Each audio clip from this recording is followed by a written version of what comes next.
I hope you can hear me. Usually when I do these videos I'll be talking to the camera, and though I do think I have quite the handsome visage, you may not think so, and the interesting thing here is neither the view nor my face.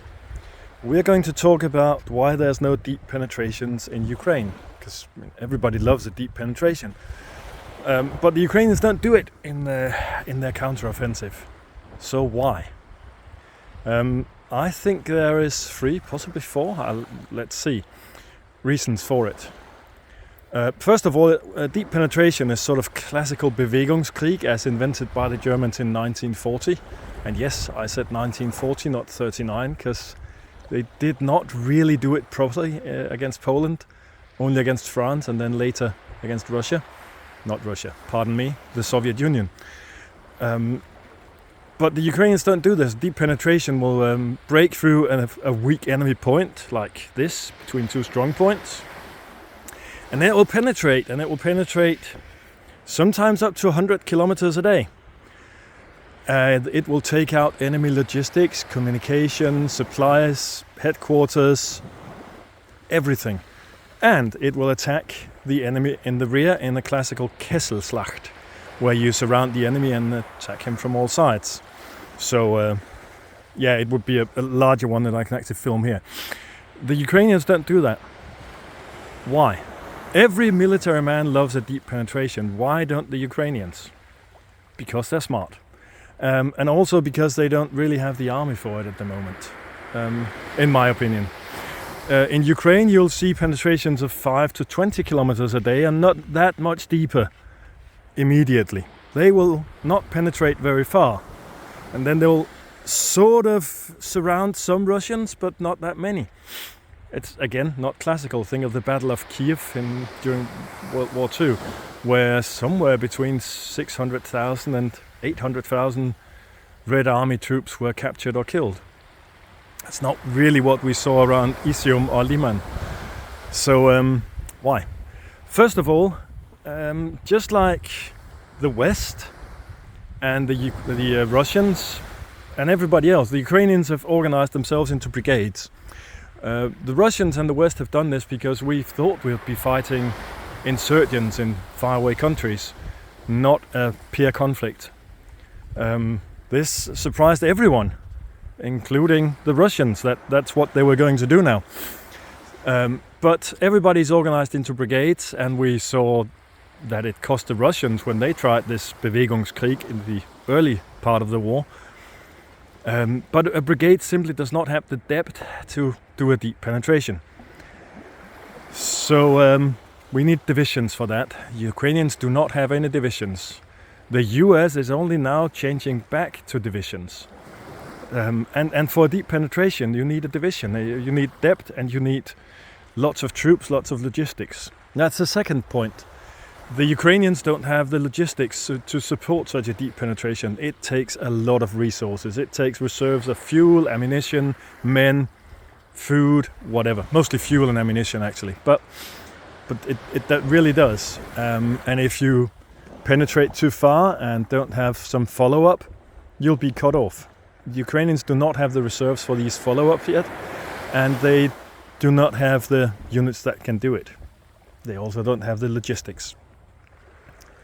Oh, look at that. Anyway, so if we really want to see this, we want to provide them with more logistics, more MRAPs, more fuel tankers, whatever. Also, the road network in Ukraine is not like here in Western Europe.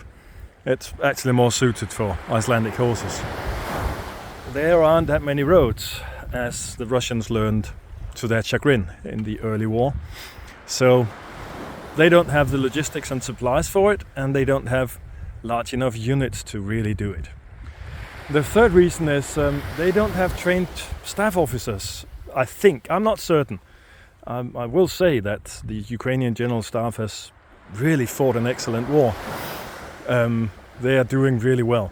I admire how they use what they have, because every NATO soldier or military historian like me would want a deep penetration. Ukrainians do not have the forces for that, and they know it. So they fight very carefully, try to minimize losses, and basically bite and hold slowly. But still, a division to carry out this, and corps to organize the divisions, that takes staff officers, well-educated staff officers, people like von Mellenthin, to support the hard-charging generals in front, like not von Balck, but just Balck, Hermann Balck. That's what you need. I don't think the Ukrainians have that. And again, they don't have the divisions to put them in. And the last thing is, as I said, they fight carefully. Everybody's talking about the tactical Russian nukes. I said at Easter, when the Russians moved their Schwerpunkt from the Kiev area down to Donbass, that they could not win down there unless they deployed tactical nukes. So I thought they would use tactical nukes down there. They did not, and they couldn't win. They bled themselves out. The Ukrainians had 8 years to prepare. Anyways, a good place to use tactical nukes would be exactly this, a deep penetration. Right? If you put a mushroom cloud or two on their advance, or their supplies, or even their point, there would be no more deep penetration, and it wouldn't hurt you so much because all your forces are out here at the front. So when the Ukrainians keep very close to the enemy, they're basically doing what the Soviets did in Stalingrad, where they basically made their strong point so close to the Germans that the Germans found it really hard to use artillery because they would hit their own men. And that's it's a good way to protect yourself against tactical nukes, because even though Putolini, as I like to call Putin, because he reminds me of Mussolini. Even though Putolini does not care about Russian lives, he does need an army. And if he wipes out the Ukrainian parts of the Ukrainian army and parts of his own, that will not go down so well back home. And he'll lose trained men. I mean, dropping a nuke right next to the remains of the First Guards tank army would probably not be a good idea. So, I think the Ukrainians are also trying to protect themselves against the use of tactical nukes. I don't think the use of tactical nukes will be likely, but maybe. Maybe, you never know with that fucking madman in Kremlin. And the last point about the divisions, a comment on Perun's video from 10 days ago. And if you don't know Perun, go and watch him. It's really fucking good. Where him and Ben Hodges talked about why there's been no deployment of heavy Western tanks and IFVs yet, and basically they've decided that there's not the logistical support for it, and there isn't. Personally, I think that in 2 to 4 weeks, when Rasputitsa really stops the fighting, that the Ukrainians and the West will use this break in the fighting for Rasputitsa, and also the winter where fighting slows down, to build up the logistical support, the repair workshops for the heavy Western tanks. And then they might arrive. Too late, but better late than never, and also better effectively than just dribbled away. So that's just a last comment. I think during winter that we'll start to see the Ukrainians reorganize into armored divisions, and maybe, hopefully, with Western tanks and IFVs. So basically, I think that they don't do the deep penetrations, even though everybody loves them, because they don't have the logistics for it, they don't have the units that can do it, and they're trying to protect themselves against Russian nukes.